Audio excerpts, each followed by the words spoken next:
नमस्कार बच्चों, simplify academy के यूट्यूब चैनल पर आपका बहुत बहुत स्वागत है। बच्चों आज की क्लास में हम लोग स्टार्ट कर रहे हैं अपना chapter number 5 that is morphology of flowering plants. ठीक है, आज के इस लेक्चर में बच्चों हम थोड़ा सा इंट्रोडक्शन के बारे में डिस्कस करेंगे और हम पूरा डिटेल में डिस्कस करने वाले हैं यहाँ पर रूट को। ठीक है, इस चैप्टर की बच्चों या इस यूनिट की खास बात यह है कि इस यूनिट में नीट में कभी भी आउट ऑफ एनसीईआरटी क्वेश्चन नहीं आता है। दूसरी इंपॉर्टेंट चीज ये है बच्चों, यहां पर जितने भी एग्जाम्पल्स हैं इस चैप्टर में दे आर मोस्ट इंपॉर्टेंट। ठीक है, यहां पर आपको जितने भी एग्जाम्पल्स दिए गए हैं वो सारे के सारे एग्जाम्पल्स आपको बाय हार्ट लर्न करने हैं और कभी भी आउट ऑफ एनसीईआरटी कोई एग्जाम्पल आपसे नहीं पूछा जाता है। तो इस चैप्टर को बहुत ही अच्छे से पढ़ने के लिए चलो शुरू करते हैं बच्चों। हाँ जी, चैप्टर का नाम है मॉर्फोलॉजी ऑफ फ्लावरिंग प्लांट्स। देखिए, फ्लावरिंग प्लांट्स तो हमें पता है, जो फ्लावरिंग प्लांट्स होते हैं वो होते हैं अपने एंजियोस्पर्म्स। हम लास्ट यूनिट में भी थर्ड यूनिट में इसको थर्ड चैप्टर में हम लोग इस चीज को पढ़ चुके हैं। जो फ्लावरिंग प्लांट्स होते हैं दे आर एंजियोस्पर्म्स। वो प्लांट्स जिनके पास क्या होती है बच्चों, सीड होती है और वो सीड कवर्ड होती है और इनके पास फ्लावर भी होता है, ऐसे प्लांट्स को हम लोग बोलते हैं एंजियोस्पर्म्स। मॉर्फोलॉजी वर्ड का क्या मतलब है? देखिए, मॉर्फोलॉजी वर्ड का मतलब होता है किसी की भी एक्सटर्नल फीचर्स की स्टडी करना। ठीक है, जब हम किसी भी ऑर्गेनिज्म के एक्सटर्नल फीचर्स की स्टडी करते हैं तो उसको हम लोग बोलते हैं मॉर्फोलॉजी। अगर हम लोग अपनी बात करते हैं कि अगर ह्यूमन बींग्स की मॉर्फोलॉजी में हम पढ़ें तो क्या क्या पढ़ना चाहिए। देखिए, हमें पता है अगर हम किसी एक ह्यूमन बींग को ऊपर से देखते हैं तो हमें 2 पैर, 2 हाथ, एक सर, है ना, ऐसे कुछ फीचर्स नजर आते हैं, एक नाक, 2 आंखें, 2 कान। तो ये क्या है? ये हमारी मॉर्फोलॉजी है। मॉर्फोलॉजी का मतलब होता है एक्सटर्नल अपीयरेंस की स्टडी।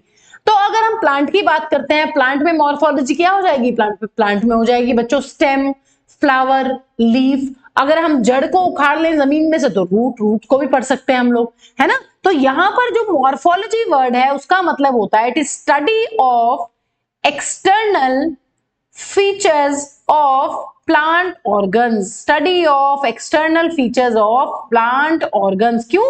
क्योंकि बच्चों यहां पर हम डिस्कस कर रहे हैं बेसिकली प्लांट्स की मॉर्फोलॉजी एंड देयर अडेप्टेशंस। अभी हम पढ़ेंगे कि बहुत सारे जो ऑर्गन्स हैं वो अलग अलग कंडीशंस में अलग अलग तरीके से अडाप्ट करते हैं और बहुत बार ऐसा देखने को मिलेगा आपको बच्चों।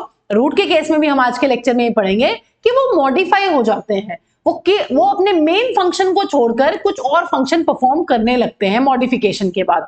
तो उन अडैप्टेशंस को भी हम यहाँ पर डिस्कस करने वाले हैं। तो बेसिकली मॉर्फोलॉजी वर्ड का मतलब होता है एक्सटर्नल फीचर्स की स्टडी करना।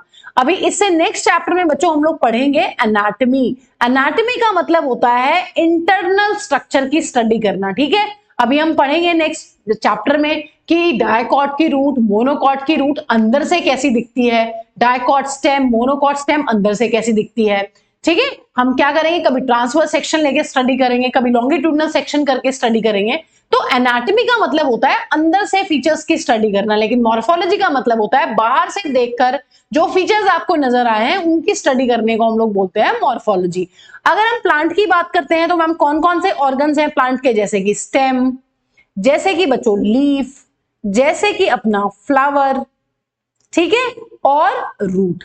देखिए, रूट हमें लगता है कि रूट मॉर्फोलॉजी में नहीं है क्योंकि रूट तो मैम दिखती नहीं है। भैया अगर रूट को जमीन से उखाड़ोगे तो दिख तो रही है ना, वो अंडरग्राउंड है इसलिए नहीं दिखती है। ठीक है, और दूसरी इंपॉर्टेंट चीज बच्चों हमें पता है, हम ये भी पढ़ने वाले हैं, फ्लावर का एक पार्ट होता है कार्पेल। ठीक है, 10th क्लास में भी पढ़ा हुआ है। कार्पेल के 2 पार्ट्स कौन से होते हैं? कार्पेल का जो मेल रिप्रोडक्टिव पार्ट होता है, कार्पेल जो होता है वो फीमेल रिप्रोडक्टिव पार्ट होता है और जो अपना स्टेमेन होता है वो मेल रिप्रोडक्टिव पार्ट होता है, फ्लावर के अंदर प्रेजेंट होता है। हमें पता है कार्पेल के 3 पार्ट्स होते हैं बच्चों, या पिस्टल के 3 पार्ट्स होते हैं। कौन कौन से? स्टिग्मा, स्टाइल एंड इस तरीके से जो बॉटम मोस्ट पार्ट होता है उसका नाम होता है अपना ओवरी। ठीक है, ओवरी के अंदर क्या प्रेजेंट होता है? ओवरी के अंदर प्रेजेंट होता है ओव्यूल।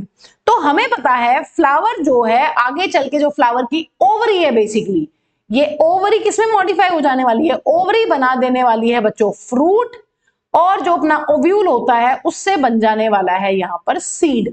ठीक है, तो ये सब के सब अपनी मॉर्फोलॉजी के अंदर ही आते हैं। स्टेम, लीफ, फ्लावर, रूट, इन सबको हम इस चैप्टर में डिटेल में डिस्कस करने वाले हैं और उसके बाद जो लास्ट सेक्शन रहेगा इस चैप्टर का उसमें हम लोग पढ़ेंगे फ्रूट और सीड के बारे में भी। ठीक है, और बाद में पढ़ेंगे कुछ फैमिलीज के बारे में। ठीक है, चलिए, तो आई होप ये चीज आपको क्लियर होगी। मॉर्फोलॉजी का मतलब होता है एक्सटर्नल अपीयरेंस की स्टडी करना या एक्सटर्नल फीचर्स की स्टडी करना। ठीक है, देखिए अगर हम एंजियोस्पर्म्स की बात करते हैं बच्चों, फ्लावरिंग प्लांट्स की बात करते हैं, तो यहाँ पर बेसिकली फ्लावरिंग प्लांट्स को दो सिस्टम्स में डिवाइड किया गया है। एक होता है बच्चों रूट सिस्टम और दूसरा होता है शूट सिस्टम। देखिए जो अंडरग्राउंड पोर्शन है बच्चों, रूट कहां होती है? Underground, under the ground, underground part of the flowering plants is root system. किसी भी फ्लावरिंग प्लांट का जो अपना अंडरग्राउंड पार्ट है, जो मिट्टी के अंदर है, जो जमीन के अंदर है, ठीक है, जैसे कि यहाँ पर इस डायग्राम में हम लोग देख सकते हैं कि अगर इस डायग्राम में ध्यान से देखेंगे तो दिस इज सॉइल लाइन। ये क्या है? ये सॉइल को रिप्रेजेंट कर रहा है। यहां से जो नीचे नीचे है ये अपनी मिट्टी है, तो मिट्टी के अंदर वाला जो पार्ट है, सॉइल के अंदर वाला जो पार्ट है, उसको हम लोग बोलते हैं रूट सिस्टम। शूट सिस्टम क्या होता है बच्चों? Portion of the plant above the ground, portion of plant above the ground, ठीक है, अबव द ग्राउंड। जो शूट सिस्टम वो सिस्टम है या वो पार्ट है फ्लावरिंग प्लांट का जो अबव द ग्राउंड प्रेजेंट है, ठीक है, portion of the plant present above ground, ठीक है। जो इस सॉइल लाइन के ऊपर वाला पोर्शन है, यहां पर ये देखिए, ये सॉइल लाइन से ऊपर वाला पोर्शन है, ये पूरा का पूरा आ जाएगा अपने शूट सिस्टम में, और जो सॉइल लाइन के नीचे वाला पोर्शन है बच्चों, ये पूरा का पूरा आ जाएगा रूट सिस्टम में। अगर रूट सिस्टम के कंपोनेंट्स की बात करते हैं बच्चों, तो यहाँ पर primary root, secondary root, tertiary root और भी बहुत सारी चीजें आती हैं, अभी उनको डिटेल में डिस्कस कर रहे हैं। अगर शूट सिस्टम की बात करें तो देखिए flower, fruit, stem, leaf, node, internode और बड, ये सभी के सभी यहां पर आते हैं। देखिए एक बार बड को डिस्कस कर लेते हैं बच्चों। बड जो होती है वो अपनी शूट का पार्ट होती है, ठीक है, बड। अगर हम ट्रू बर्ड्स की बात करते हैं तो ट्रू बर्ड्स जो होती हैं they are only found in shoot, ठीक है। दो टाइप की बर्ड्स हमें यहाँ पर देखने के लिए मिलती है। जो बिल्कुल बच्चों टॉप पर बर्ड देखने के लिए मिलेगी, जो प्लांट के टॉप पर बर्ड देखने के लिए मिलती है, उसको बोलते हैं हम लोग एपिकल बर्ड। और बच्चों जो बर्ड हमें लीफ के एक्सिल पर मिलती है उसको बोलते हैं हम लोग एक्सिलरी बर्ड, ठीक है। तो इस तरीके से दो बर्ड्स हमें शूट सिस्टम में देखने के लिए मिलती हैं। अब बच्चों नोड क्या होता है? नोड वो पॉइंट होता है बच्चों स्टेम का जिस पॉइंट से लीफ ओरिजिनेट होती है। देखिए अगर हम यहां पर बात करें तो ये नोड है। नोड क्या पॉइंट है? नोड से देखिए लीफ निकल रही है। ये पॉइंट क्या है बच्चों? ये भी नोड है। ये पॉइंट नोड है। जहां जहां से भी स्टेम से लीफ ओरिजिनेट होती है उस पॉइंट को हम लोग बोलते हैं नोड।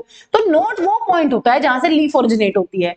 अब बच्चों इंटरनोड क्या होता है? देखिए मान लीजिए ये आपकी स्टेम है और ये आपका नोड है और ये आपका दूसरा नोड है। इस तरीके से ना बड़ा बनाया मैंने, लेकिन आपको पता है नोड ये वाला पॉइंट होगा। तो जो दो नोड्स के बीच का डिस्टेंस होता है बच्चों उसको हम लोग बोलते हैं inter node.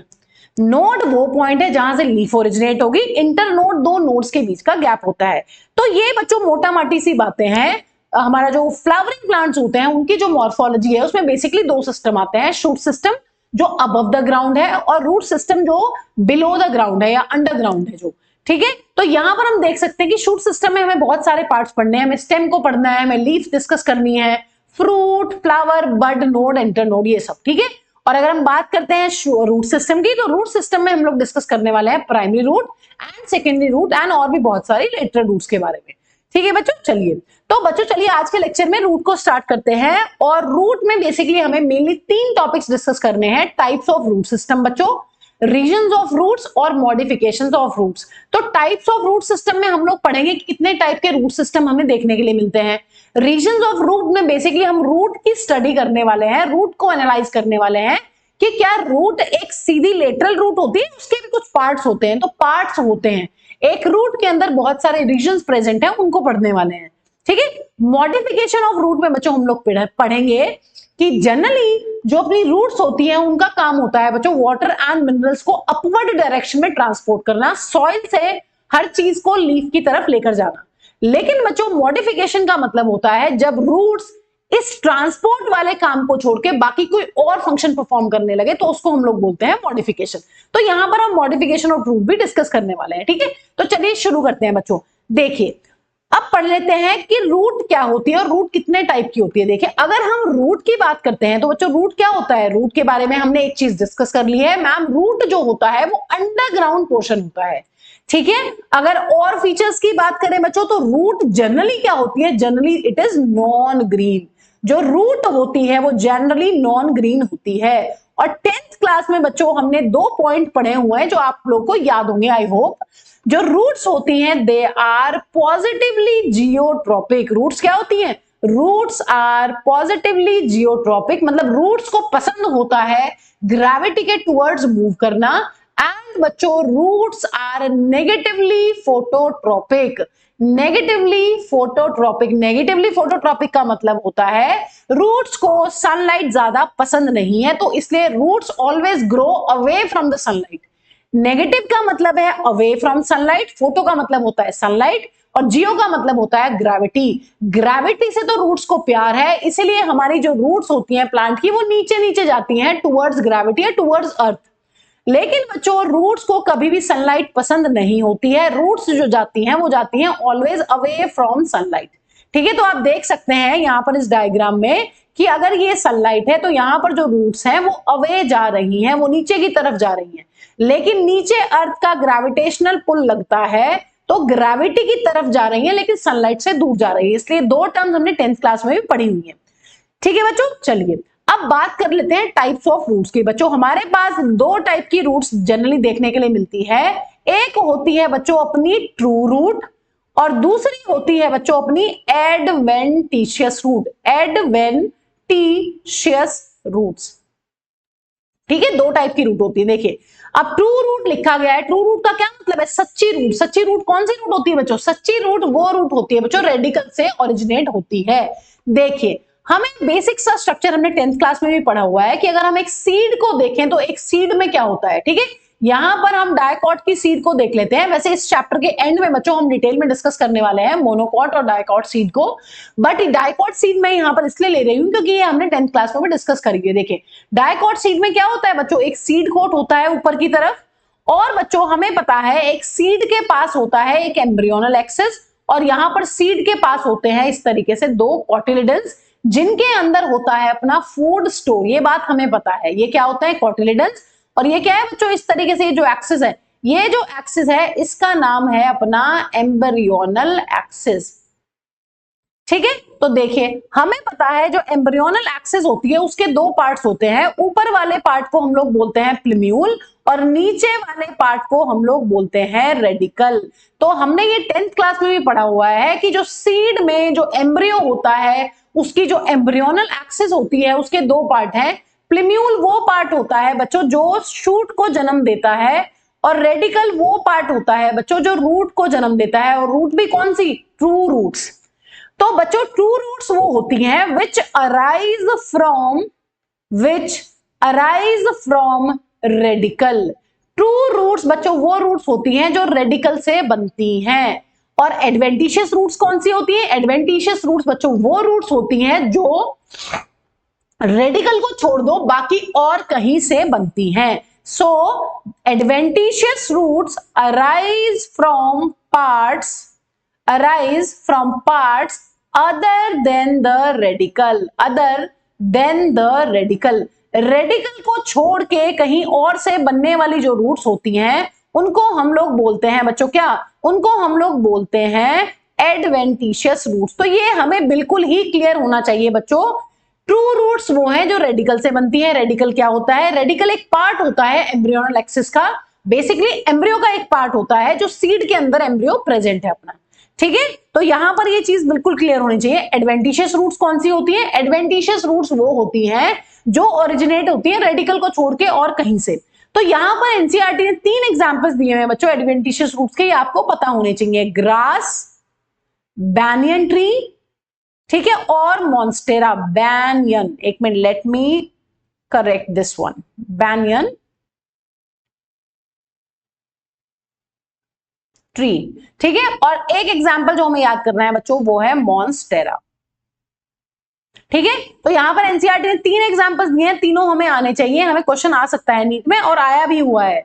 Examples of this chapter are very important. True root वो है जो रेडिकल से ओरिजिनेट होती है, और एडवेंटिशियस रूट वो है जो रेडिकल को छोड़ के और कहीं से ओरिजिनेट होती है। जैसे हम बैनियन को भी डिस्कस करने वाले हैं, ग्रास को भी अभी डिस्कस करने वाले हैं थोड़ी देर में। बैनियन की जो रूट्स होती हैं बच्चों उनमें ट्रू रूट तो होती है, लेकिन साथ ही साथ इनमें कुछ रूट्स हैं जो ब्रांचेस से अराइज होती हैं। जो ट्री की ब्रांचेस होती हैं वहां से कुछ रूट्स निकलती हैं जो प्लांट को सपोर्ट प्रोवाइड करती हैं। अभी डिस्कस कर रहे हैं आगे। ठीक है, चलिए अब देख लेते हैं यहाँ पर डायग्राम बच्चों। ये देखिए यहाँ पर अगर इस डायग्राम को हम लोग केयरफुली देखते हैं, जो अपना पहला डायग्राम है, तो यहाँ पर कहीं होगा रेडिकल, और ये जो रूट है बच्चों, जो प्राइमरी रूट है अपनी, जो सबसे पहली रेडिकल से सीधी रूट निकल रही है, प्राइमरी रूट इसको बोलते हैं, ये है अपनी ट्रू रूट, क्योंकि ये सीधे कहां से बनी है, ये सीधे ओरिजिनेट हुई है बच्चों रेडिकल से।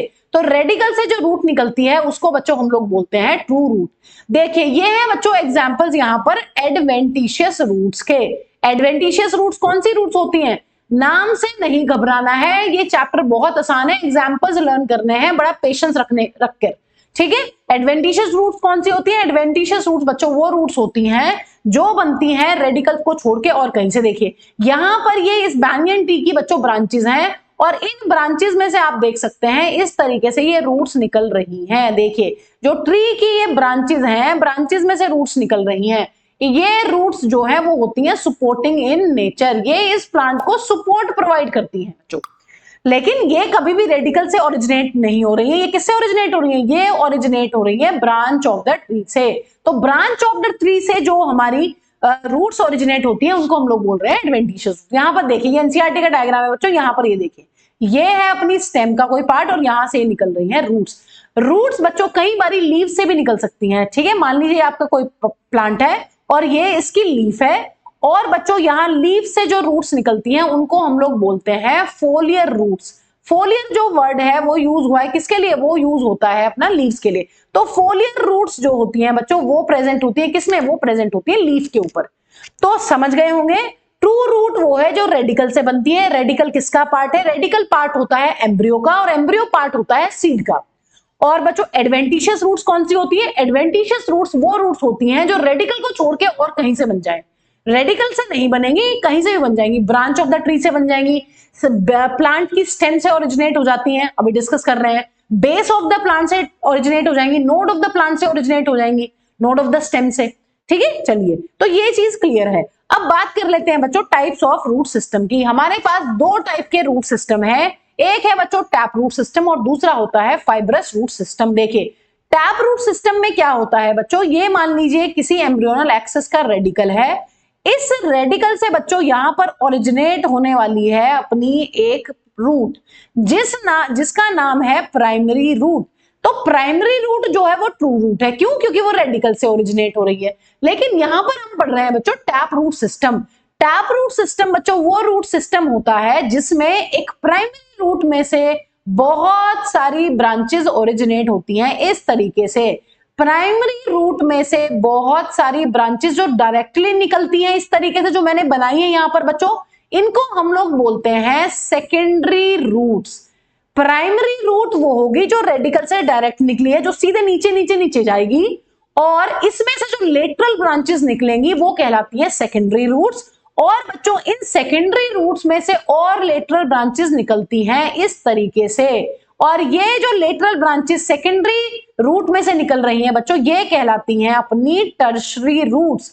इन टर्शरी रूट्स में से बच्चों और सब रूट्स भी निकल सकती हैं, ठीक है। लेकिन हमारा काम यहां पर बन गया है। टैप रूट सिस्टम वो रूट सिस्टम होता है जिसमें एक प्राइमरी रूट होती है जो बहुत लंबी लंबी लंबी सीधे नीचे तक जाएगी, और इसमें से लेटरल ब्रांचेस निकलती हैं जिनको बोलते हैं secondary and tertiary roots. Generally बच्चों ये जो टैप रूट सिस्टम होता है ये हमें डायकॉट्स में देखने के लिए मिलता है।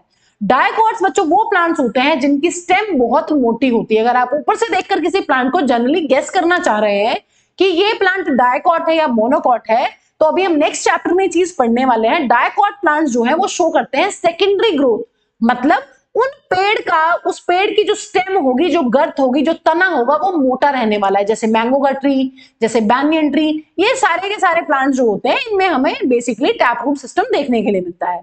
अब बात कर लेते हैं बच्चों फाइब्रस रूट सिस्टम की। देखिए फाइब्रस रूट सिस्टम में क्या होता है, ये जनरली मोनोकॉट्स में देखने के लिए मिलती है। यहां पर लिख देते हैं, बट इसको आगे भी हम पूरा का पूरा डिस्कस करने वाले हैं, और यहां पर बच्चों हमने दोनों के एक एग्जांपल लर्न करने हैं। लेकिन ये जनरल परसेप्शन है, टैप रूट सिस्टम डायकॉट्स में मिलेगा और fibrous root system generally monocots में मिलता है। देखिए यहाँ पे क्या होता है, यहाँ पर जो अपना प्लांट होता है, मान लीजिए ये सॉइल लाइन है और ये इस प्लांट की स्टेम है। इस तरीके से मान लीजिए कोई प्लांट है बच्चों, होती तो इसमें भी है। देखिए आपको पता है मैम, क्या मोनोकॉट्स की सीड के पास या उनके एम्ब्रियो के पास रेडिकल नहीं होता? रेडिकल तो बच्चों होता है मोनोकॉट्स के पास भी, लेकिन इनके रेडिकल से बच्चों जो रूट्स बनती है ना, इनके रेडिकल से जो प्राइमरी रूट बनती है वो शॉर्ट लिव्ड होती है, उसकी लाइफ बहुत ज्यादा नहीं होती है, बहुत जल्दी ही खत्म हो जाती है। और इसके खत्म होने के बाद बच्चों इस तरीके से बेस ऑफ द स्टेम से बहुत सारी इस तरीके से रूट्स निकलने वाली हैं, बेस ऑफ द स्टेम से रूट्स निकलती हैं। तो बेसिकली फाइब्रस रूट सिस्टम क्या होता है, फाइब्रस रूट सिस्टम मोनोकॉट्स में देखने के लिए मिलता है। ये वो रूट सिस्टम होता है जिसमें प्राइमरी रूट की लाइफ कम होती है, वो शॉर्ट लिव्ड होती है, वो जल्दी ही मर जाती है, और वो जो प्राइमरी रूट होती है उसको रिप्लेस करने के लिए होती है यहाँ पर बहुत सारी रूट्स इस तरीके से, जो बेस ऑफ द स्टेम से ओरिजिनेट हो रही हैं। ये सारी की सारी कहां से ओरिजिनेट हो रही है बच्चों, बेस ऑफ स्टेम से। ठीक है, तो यहां पर इंपॉर्टेंट चीज ये है बच्चों, फाइब्रस रूट सिस्टम जो है वो मोनोकॉट्स में मिलता है। अब बच्चों क्या यहां पर एक चीज हम गैस कर सकते हैं, जो टैप रूट सिस्टम है उसकी जो प्राइमरी रूट है वो तो बन रही है रेडिकल से, मैम फिर इसको क्या हम एडवेंटिशियस रूट बोल सकते हैं? हाँ जी बच्चों बोल सकते हैं। देखिए जो यहाँ पर हमारा फाइब्रस रूट सिस्टम है ये भी अपना पार्ट हो सकता है किस चीज का, इसको भी हम बोल सकते हैं एडवेंटिशियस रूट, क्योंकि ये देखिए बेस ऑफ द स्टेम से ओरिजिनेट हुई है, रेडिकल से तो नहीं बनी है, ये कहां से बनी है, ये बनी है अपनी कहां से, बेस ऑफ द स्टेम से। तो फाइब्रस रूट सिस्टम जो है वो अपना कहला सकता है कि ये भी एक टाइप की एडवेंटिशियस रूट्स होती हैं। ठीक है, चलिए अब बात कर लेते हैं बच्चों यहाँ पर एनसीईआरटी के डायग्राम्स की और कुछ और डायग्राम्स की। देखिए यहाँ पर जो ये पहले वाला डायग्राम है ये है अपना tap root system, tap root system. Tap root system में एक होती है अपनी प्राइमरी रूट, यहाँ पर देख सकते हैं जो सीधे सीधे सीधे नीचे जा रही है सॉइल के अंदर, और इसमें से बच्चों इस तरीके से बहुत सारी लेटरल ब्रांचेस निकल रही हैं। इन लेटरल रूट्स को बोलते हैं secondary, tertiary and so on, इस तरीके से इनके नाम होते हैं। ये है मेन रूट, मेन रूट का मतलब क्या है, main root is primary root. तो ये एनसीईआरटी का डायग्राम है बच्चों, हमें पता होना चाहिए। ये देखें यहाँ पर बच्चों ये एनसीईआरटी का डायग्राम है फाइब्रस रूट का। अब फाइब्रस रूट क्या होती है हमें पता है मैम, फाइब्रस रूट में गुच्छा होता है इस तरीके से रूट्स का, इनके अंदर प्राइमरी रूट तो थी लेकिन वो शॉर्ट लिव थी, वो मर गई है, तो वो यहाँ पर बेस ऑफ द स्टेम से बहुत सारी झाड़ू जैसी रूट्स इस तरीके से निकली है, बंच ऑफ रूट्स है, देखिए बहुत सारी रूट्स हैं। ठीक है, और बेस ऑफ द स्टेम से निकली है, तो ये अपनी एक टाइप की एडवेंटिशियस रूट्स भी हैं। तो एनसीईआरटी का डायग्राम है बच्चों, ध्यान रखना है। ये देखिए ये और एक्स्ट्रा डायग्राम्स है यहाँ पर, ये क्या है बच्चों टैप रूट सिस्टम, और ये क्या है बच्चों, ये है अपना फाइब्रस रूट्स। ठीक है, तो ये बातें हमें ध्यान रखनी है। चलिए अब बात कर लेते हैं बच्चों थ्योरी की, थ्योरी लिख लेते हैं एक बार क्योंकि ये आपको नोट्स बनाने में हेल्प करेगा। टैप रूट सिस्टम जो है वो देखने के लिए मिलता है डायकॉट्स में। डायकॉट्स में बच्चों हमें जो एग्जांपल यहाँ पर एनसीईआरटी का है वो लर्न करना है मस्टर्ड, सरसों में हमें देखने के लिए मिलता है टैप रूट सिस्टम। और बच्चों अगर हम बात करते हैं मोनोकॉट्स की, मोनोकॉट्स का जो एग्जाम्पल हमें याद करना है वो करना है बच्चों वीट, गेहूं। गेहूं में हमें फाइब्रस रूट्स देखने के लिए मिलती हैं। ठीक है, अब थ्योरी लिख लेते हैं। देखिए यहां पर क्या होता है, tap root system is it is constituted by primary root, it is constituted by primary root and its lateral branches lateral का मतलब है जो साइड से निकलती हैं, जैसे कि यहां पर कौन कौन सी रूट्स आ जाएंगी बच्चों, इसमें आ जाएगी अपनी secondary, tertiary and so on roots and so on. ठीक है, तो यहां पर ये बात ध्यान रखनी है।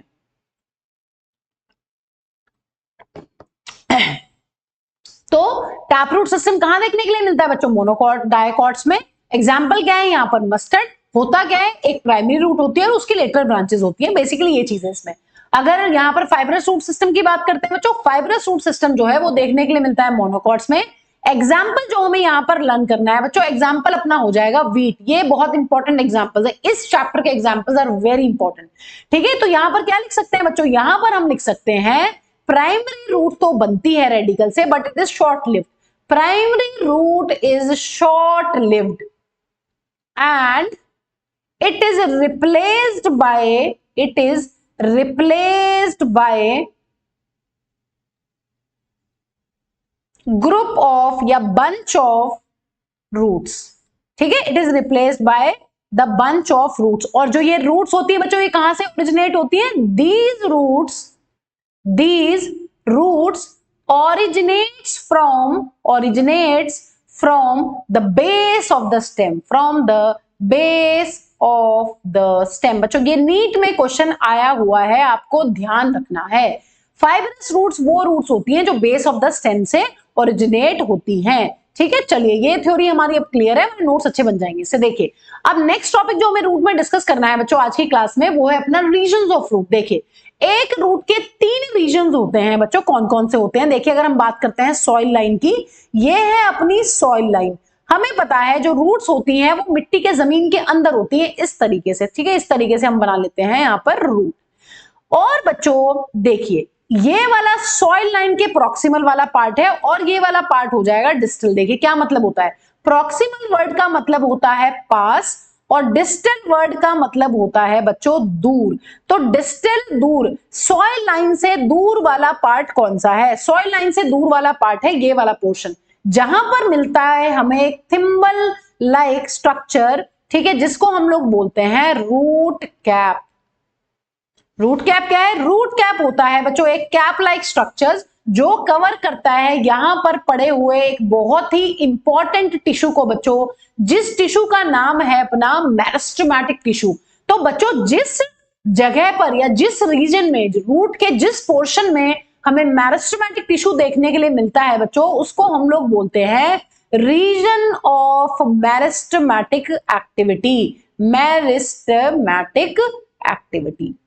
ठीक है, तो मेरिस्टेमेटिक एक्टिविटी क्या होती है बच्चों? मेरिस्टेमेटिक एक्टिविटी हमने 9th क्लास में भी पढ़ा हुआ है बच्चों। मेरिस्टम हमें पता है, मेरिस्टम वो सेल्स होती हैं मैम जो बहुत रैपिडली डिवाइड करती हैं। जो सेल्स बहुत फास्ट डिवाइड करती हैं उनको हम लोग कहते हैं मेरिस्टेमेटिक सेल्स। ठीक है, तो अभी डिटेल में तीनों को एक एक करके डिस्कस करते हैं। पहले डायग्राम बना लेते हैं। देखिए रूट की जो टिप होती है, ये क्या पोर्शन है बच्चों? इसको हम लोग बोल सकते हैं root tip.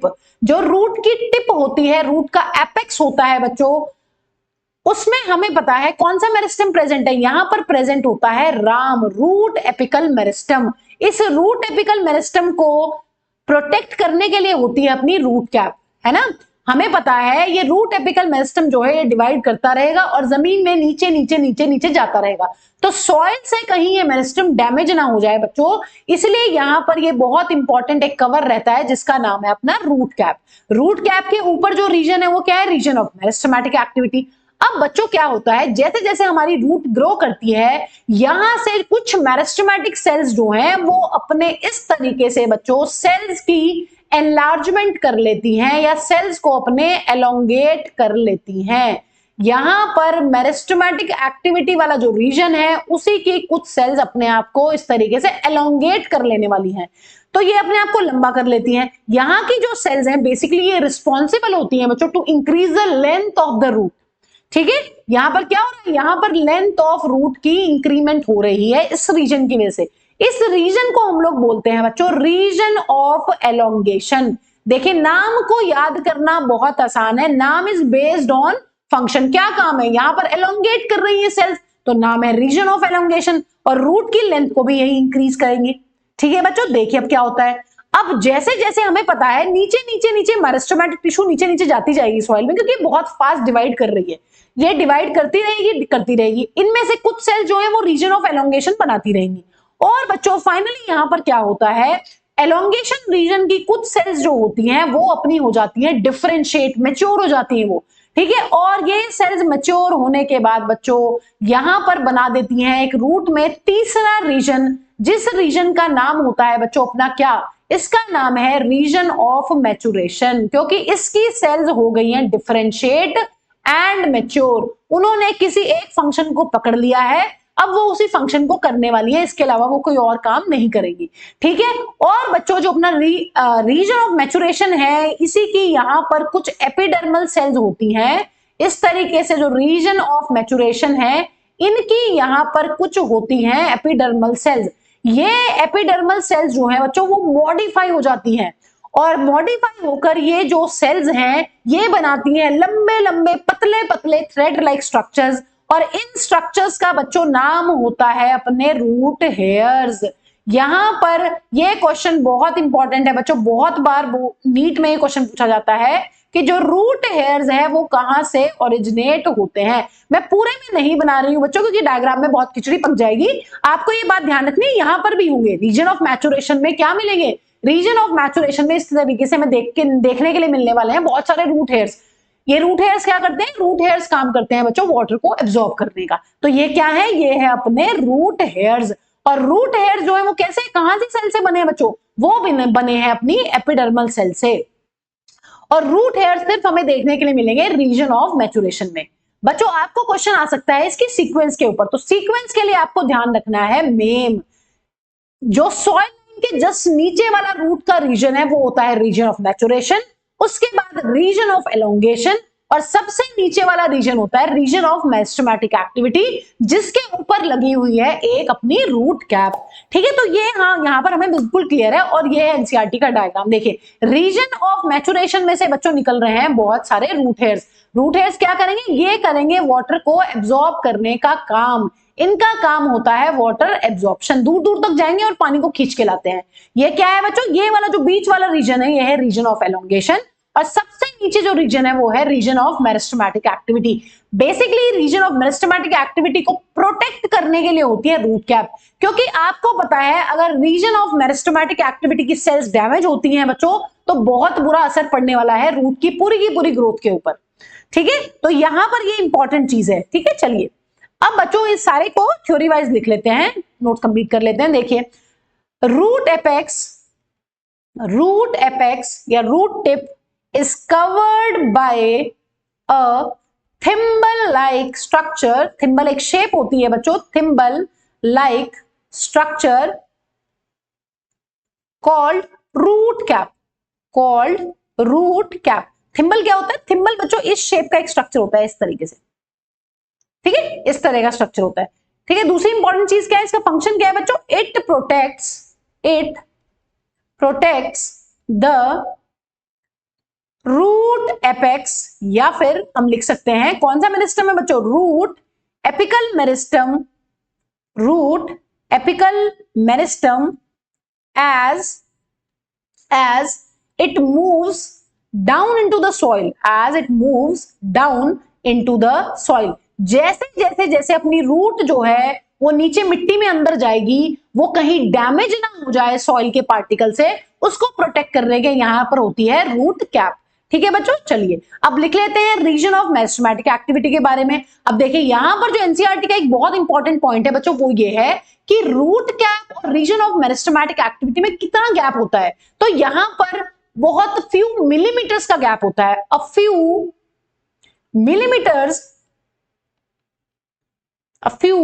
millimeters above the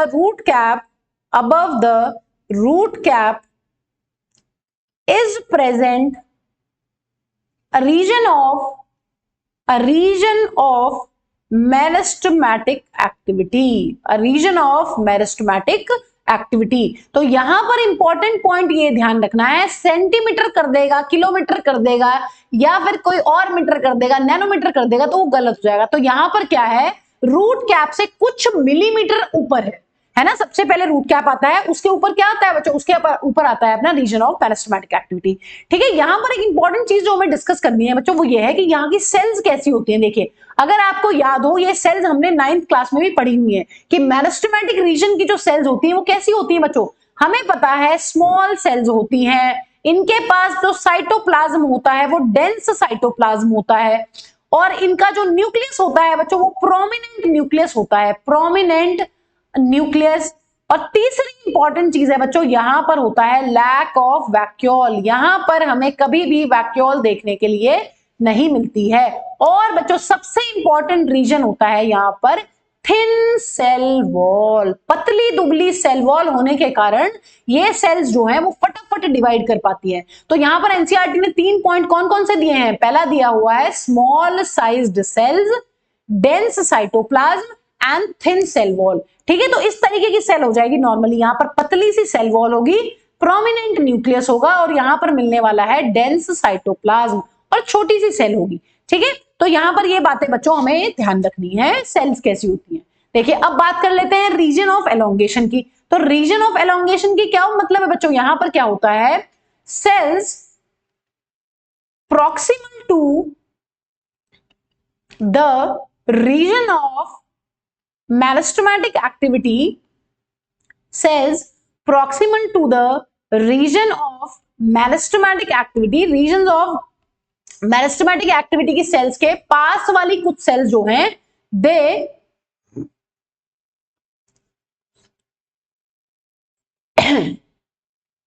undergo rapid elongation and enlargement, ठीक है। क्यों बच्चों, टू फॉर्म, क्या बनाती है ये, to form region of elongation, तो ये बात हमें ध्यान रखनी है, जो हमारे मेरिस्टेमेटिक एक्टिविटी या मेरिस्टेमेटिक एक्टिव रीजन की जो सेल्स हैं, उसके जो पास वाली सेल्स हैं, ये क्या करती हैं, ये एलोंगेट होती हैं, ये एनलार्ज करती है, अपने साइज को बड़ा करती हैं, और ये क्या बनाती है, ये बनाती है रीजन ऑफ एलोंगेशन। सिंपल बच्चों, ठीक है। तो और बच्चों यहां पर इंपॉर्टेंट फंक्शन क्या है इस रीजन का, this region is responsible for, it is responsible for the increase of root length, it is responsible for the increase of root length। तो ये बेसिकली रिस्पॉन्सिबल होती है बच्चों रूट लेंथ को इंक्रीज करने के लिए यहां पर, ठीक है। रीजन ऑफ मैचुरेशन क्या है बच्चों, यहां पर क्या हो जाएगा, जो हमारी सेल्स होती है, कौन सी बच्चों, cells of reason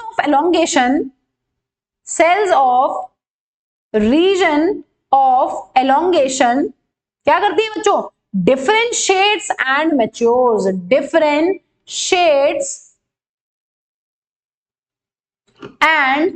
matures to form region of maturation।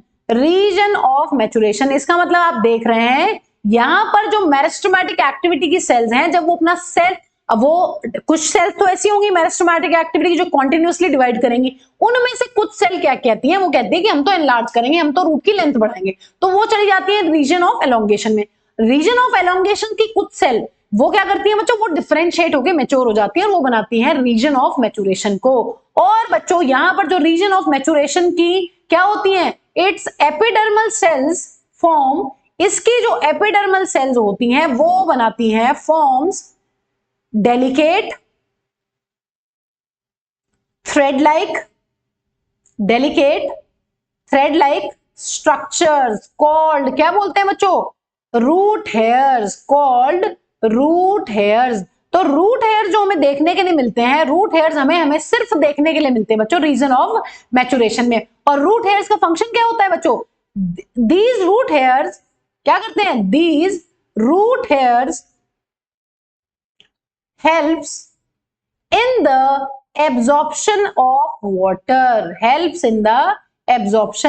water, या फिर हम लिख सकते हैं रूट हेयर्स एब्जॉर्ब वाटर, ठीक है। बेसिकली जो वाटर रूट, जो रूट्स है हमारी, वो वाटर को एब्जॉर्ब करती हैं with the help of this root hairs. तो रूट हेयर्स बच्चों बहुत इंपॉर्टेंट क्वेश्चन है, आपको पता होना चाहिए। रूट हेयर सिर्फ एपिडर्मल सेल का मॉडिफिकेशन है, रूट हेयर सिर्फ और सिर्फ रीजन ऑफ मैचुरेशन में देखने के लिए मिलती है, ठीक है बच्चों। With this we have finished this region of root, ठीक है।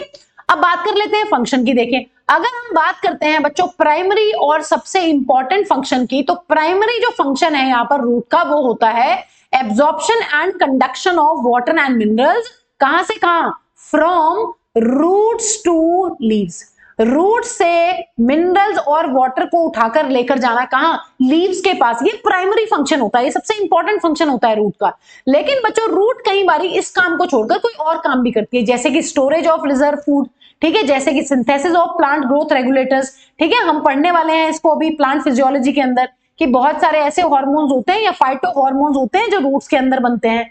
तो बेसिकली इसकी बात हो रही है यहाँ पर। एनकोरेज टू प्लांट पार्ट, हमें पता है रूट का इंपॉर्टेंट फंक्शन ये भी होता है कि वो प्लांट को सपोर्ट प्रोवाइड करती है, एनकोरेज प्रोवाइड करती है और सॉइल इरोजन होने से रोकती है। तो जो सबसे इंपॉर्टेंट प्राइमरी फंक्शन है वो है absorption and conduction of water and minerals, मिट्टी में से उठाकर वाटर और मिनरल्स को लेकर जाना लीव्स के पास, क्योंकि लीव्स को फोटोसिंथेसिस करनी है, ठीक है। और उसके अलावा जो और काम होते हैं, जैसे कि फूड को रिजर्व करना, जैसे कि फाइटो हॉर्मोन्स बनाना, जैसे कि प्लांट पार्ट्स को एनकरेज प्रोवाइड करना, ये सारे भी काम होते हैं बच्चों अपने रूट्स के, ठीक है। तो ये फंक्शन हमें ध्यान रखने हैं। देखिए अब जो लास्ट टॉपिक बच्चों रूट में हमें डिस्कस करना है आज की क्लास में, वो है अपना मॉडिफिकेशन ऑफ रूट। देखिए मॉडिफिकेशन ऑफ रूट का मतलब होता है जब बच्चों किसी प्लांट के अंदर जो रूट्स होती हैं अपनी, वो अपना मेन फंक्शन छोड़कर कोई और काम करने लग जाए। वो क्या करती हैं, वो अपनी शेप को, अपने सेल्स की शेप को और उनके स्ट्रक्चर को चेंज कर लेती हैं और मॉडिफाई हो जाती हैं। वो कहती हैं कि हम वाटर और मिनरल्स के ट्रांसपोर्ट के अलावा कोई दूसरा काम करना चाहते हैं, हम ये काम नहीं करना चाहते हैं, तो उसको बोलते हैं मॉडिफिकेशन ऑफ रूट। तो हम यहां पर लिख सकते हैं when roots of some plants gets modified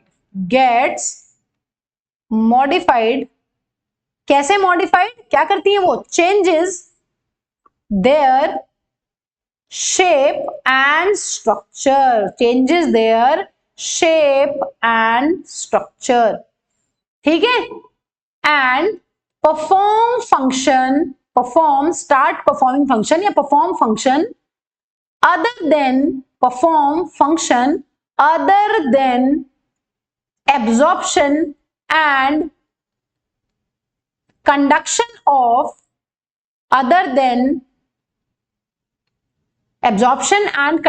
of water and minerals।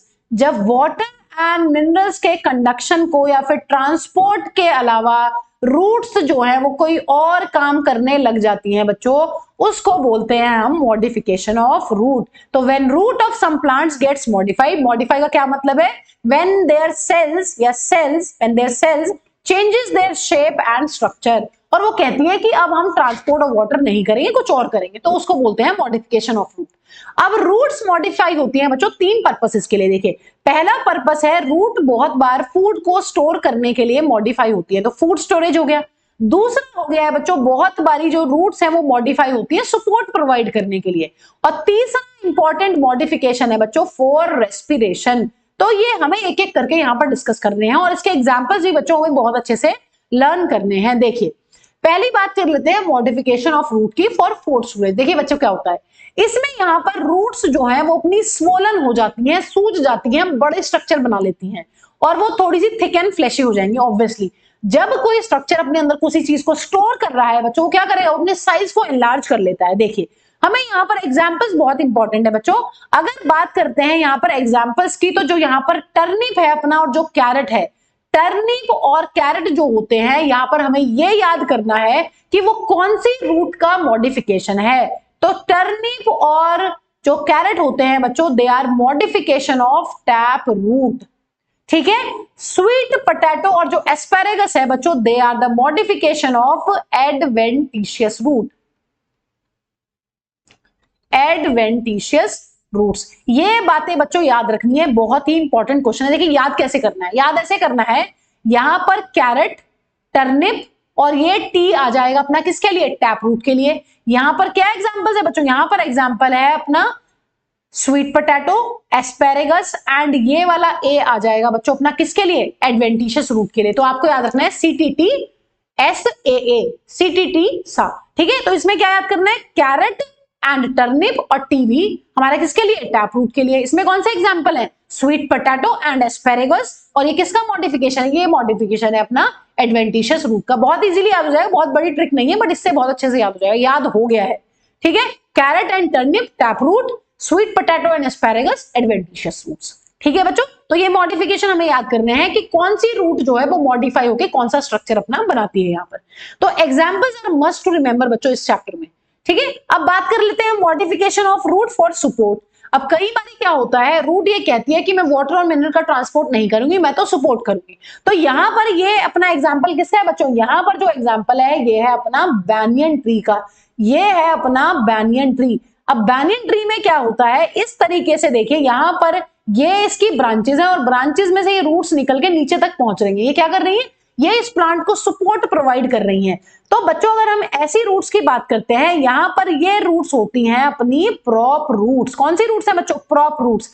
आपने आई होप प्रॉप डांस जरूर देखा होगा। प्रॉप डांस में क्या करते हैं, कभी कोई बंदा चेयर लेके, कोई कपड़ा मफलर है ना, या कोई क्या करते हैं, कोई एम्ब्रेला लेके इस तरीके से डांस परफॉर्म करते हैं। एक आपको क्या लेनी पड़ती है, एक आपको एक्सेसरी, कोई ऑब्जेक्ट लेना पड़ता है जिसके साथ आप डांस करते हैं, उसको कहते हैं प्रॉप डांस। तो यहाँ पर प्रॉप रूट्स भी हैं। इसके पास देखिए अपना टैप रूट सिस्टम है। बैनियन ट्री के पास अपनी टैप रूट होती है जो जमीन के नीचे जाती है, लेकिन ये रूट्स क्या है, ये रूट्स ट्री की ब्रांचेस में से निकल रही हैं ऊपर से। क्यों? क्योंकि ये इसको सपोर्ट प्रोवाइड कर रही है। तो ये मॉडिफिकेशन है, ठीक है। Prop roots are modification. किसमें देखने के लिए मिलता है? ये हमें देखने के लिए मिलता है बैनियन ट्री में। जितने एनसीईआरटी के एग्जांपल्स हैं बच्चों, वो हमें बहुत ही अच्छे से याद होने चाहिए। एनसीईआरटी के एग्जांपल्स भूलने नहीं है। अब बात करते हैं इन रूट्स की बच्चों। ये भी सपोर्टिंग रूट्स हैं। देखिए यहां पर इन रूट्स का नाम होता है स्टिल्ट रूट्स। अब स्टिल्ट रूट्स जो हैं उनके एग्जांपल्स देख लेते हैं। स्टिल्ट रूट्स बच्चों जो हमें दो एग्जांपल्स याद करने हैं, वो है अपना शुगर केन एंड मेज। इन दोनों में स्टिल्ट रूट मिलती हैं और ये भी सपोर्ट का काम करती हैं। बेसिकली ये क्या करती हैं बच्चों, ये कहां से ओरिजिनेट होती हैं? These roots originate from, stilt roots originate from the node of the stem. ठीक है, नोड ऑफ द स्टेम से ये ओरिजिनेट होती हैं। तो यहां पर अगर हम ध्यान दें, यहां पर क्या जरूरत है मैम, यहां पर तो अगर मेज है, शुगर केन है, मोनोकॉट्स है, तो यहां पर फाइब्रस रूट सिस्टम होगा। लेकिन बच्चों आपको पता है इनकी जो स्टेम है वो बहुत ही कमजोर है। देखिए अगर हम मेज की, शुगर केन की स्टेम की बात करते हैं तो बहुत ही पतली है। नीचे तो जो रूट सिस्टम होगा वो तो होगा ही, लेकिन बच्चों यहां पर बहुत ही पतली होने की वजह से स्टेम, इनको और एक्स्ट्रा सपोर्ट की जरूरत है। तो यहां पर क्या होता है, जो अपनी लोअर मोस्ट नोड होती है, आपको पता है ये क्या है बच्चों, नोड वो पॉइंट होता है स्टेम पर जहां से लीफ ओरिजिनेट होती है। तो इस नोड से क्या होता है बच्चों, यहां पर इस नोड से अपना इस तरीके से ओरिजिनेट होती हैं बहुत सारी रूट्स, और इनको क्या बोलते हैं, इनको बोलते हैं हम लोग स्टिल्ट रूट्स। तो ये क्या कर रही है, एक्स्ट्रा सपोर्ट प्रोवाइड कर रही है। इस तरीके से जो एक पतली सी स्टेम है उसको सपोर्ट देने का काम करती है। आप यहां भी देख सकते हैं नीचे तो जो रूट होगी वो होगी ही, लेकिन ये एक्स्ट्रा रूट्स हैं जो इस तरीके से यहाँ पर नोड है, उस नोड से निकलकर जमीन में जा रही हैं और इस प्लांट को ये सपोर्ट प्रोवाइड कर रही हैं। तो हमें क्या ध्यान रखना है, जो स्टिल्ट रूट्स होती हैं जो originate from the node of the stem, और किसमें देखने के लिए मिलती है, मेज एंड शुगर केन में बच्चों। ठीक है, चलिए अब लास्ट मॉडिफिकेशन की बात कर लेते हैं बच्चों। ये काफी इंपॉर्टेंट है, इसका जो एग्जाम्पल है वो हमें बाय हार्ट याद करना है, बहुत बार नीट में आ चुका है, राइजोफोरा। यहां पर अगर हम बात करते हैं रूट्स की मॉडिफिकेशन की फॉर रेस्पिरेशन, तो वो हमें देखने के लिए मिलता है एक प्लांट में जो है अपना राइजोफोरा। राइजोफोरा बच्चों हमें कैसी जगह पर मिलता है, ये हमें देखने के लिए मिलता है दलदल वाले एरिया में। स्वाम्पी एरिया लिख सकते हैं, मार्शी एरिया लिख सकते हैं, सलाइन एरिया लिख सकते हैं, या हेलोफिलिक कंडीशंस लिख सकते हैं। और बच्चों ठीक है, ऐसी जगह पर हमें देखने के लिए मिलता है, या फिर हम बच्चों एक चीज और लिख सकते हैं यहां पर, मैंग्रोव वेजिटेशन या मैंग्रोव रीजन। तो बेसिकली बच्चों यहां पर जो ये मॉडिफिकेशन है रूट्स का फॉर रेस्पिरेशन, ये हमें एग्जांपल कौन सा याद करना है, एग्जाम्पल सिर्फ एक याद करना है, राइजोफोरा। देखिए एनसीईआरटी का डायग्राम दिया गया है, यहां पर आप देख सकते हैं जो रूट्स नीचे जा रही होंगी वो तो जा रही होंगी, लेकिन बच्चों यहां पर दिक्कत ये आती है, रूट्स जिस एरिया में प्रेजेंट है, जिस पानी के अंदर, जिस जहां पर प्रेजेंट है ये, वहां पर बच्चों स्वाम्पी एरिया है, मार्शी एरिया है। मतलब यहां पर अंदर की तरफ जो एनवायरमेंट है, जहां पर रूट्स प्रेजेंट है पानी के अंदर, वहां पर होती है लैक ऑफ ऑक्सीजन। दलदल वाले एरिया में ऑक्सीजन की कमी होती है बच्चों, इसलिए जो रूट्स हैं वो अपना रास्ता बदलकर इस तरीके से बाहर की तरफ निकल जाती है। यहां पर आप देख सकते हैं क्या है बच्चों, ये जो ग्रीन ग्रीन बाहर निकले हुए हैं ये कांटे नहीं है, ये रूट्स हैं। कौन सी रूट्स हैं, ये हैं अपनी रेस्पिरेटरी रूट्स। तो होता ये है इस तरीके से, ये एरिया है, यहां पर ये रूट्स, ये प्लांट है ऊपर की तरफ, ये रूट्स नीचे जा रही थी, लेकिन इन रूट्स को क्या नहीं मिल रहा है, इन रूट्स को पानी के अंदर ऑक्सीजन नहीं मिल रही है, इसलिए ये रूट्स बच्चों इस तरीके से यहां से निकलकर कहां जाती हैं, बाहर आ जाती हैं। ठीक है, इन रूट्स को बोलते हैं बच्चों निमैटोफोर्स। देखिए एनसीईआरटी में सब कुछ दिया गया है, आपको सब याद करना है। ये रूट्स क्या है, जो रेस्पिरेटरी रूट्स होती हैं बच्चों, इनका नाम होता है निमैटोफोर्स। रेस्पिरेटरी रूट्स या breathing roots are known as pneumatophores, और इनके ऊपर बच्चों कुछ छेद प्रेजेंट होते हैं, होल्स प्रेजेंट होते हैं, उनको बोलते हैं निमेटोथोर्स। लेकिन वो हमें याद नहीं करना है, निमेटोड्स हमें नहीं पूछा जाएगा एग्जाम में। क्यों? क्योंकि वो हमारी एनसीईआरटी में नहीं दिया हुआ। तो पोर्स का नाम होता है निमेटोड्स, और जो रूट्स है वो आपको याद करनी है, वो एनसीईआरटी में गिवन है निमेटोफोर्स, ठीक है, या न्यूमेटोफोर्स एग्जैक्टली। क्या नाम है यहाँ पर? ये रूट्स का और दूसरा नाम क्या है? ब्रीदिंग या फिर रेस्पिरेटरी रूट्स। ये किसमें हेल्प कर रही हैं? ये हेल्प कर रही हैं इन प्लांट्स को to take up the oxygen for respiration. तो क्या क्या इंपॉर्टेंट बातें याद रखनी है? राइजोफोरा का एग्जांपल याद रखना है, स्वाम्पी मार्शी मैंग्रोव रीजन और सलाइन कंडीशंस में मिलती है, जहां पर पानी में नमक की कॉन्सेंट्रेशन बहुत ज्यादा है बट ऑक्सीजन बहुत कम है, इसलिए रूट्स को अंदर जाने की बजाय बाहर आना पड़ता है, बाहर की तरफ। हमें पता है जनरली जो रूट्स होती हैं बच्चों, दे आर पॉजिटिवली जियोट्रॉपिक, वो ग्रेविटी के टुवर्ड्स जाती हैं बच्चों। जो ये रूट्स हैं दीज आर नेगेटिवली जियोट्रॉपिक। तो यहां पर कुछ बातें लिख लेते हैं कि रूट्स कैसी हैं। These roots are upright, generally upright नहीं होती है। These are aerial, generally aerial नहीं होती है। And negatively geotropic. बच्चों हमें पता है जनरली जो रूट्स होती हैं दे आर पॉजिटिवली जियोट्रॉपिक। यहां पर रूट्स कैसी हैं? Negatively geotropic. इनको ग्रेविटी से ज्यादा प्यार नहीं है। तो ये इन रूट्स का फीचर है। रूट्स का नाम क्या है बच्चों? रूट्स का जो नाम है वो बहुत इंपॉर्टेंट है। रूट्स का नाम है pneumatophores. Pneumatophores are respiratory roots. किसमें देखने के लिए मिलती हैं? Example is very important. जो देखने के लिए मिलती हैं वो है अपना राइजोफोरा, जो हमें याद करना है एनसीईआरटी का एग्जाम्पल, ठीक है। और बच्चों कौन से रीजन में मिलती है? स्वाम्पी एरिया या फिर मार्शी एरिया में देखने के लिए मिलती है, जहां पर ऑक्सीजन की कॉन्सेंट्रेशन कम होती है। फंक्शन क्या होता है बच्चों इन रूट्स का? क्या ये ट्रांसपोर्ट ऑफ वाटर करती है? नहीं, ये ट्रांसपोर्ट ऑफ वाटर नहीं करती है, क्योंकि these are modified roots. These roots helps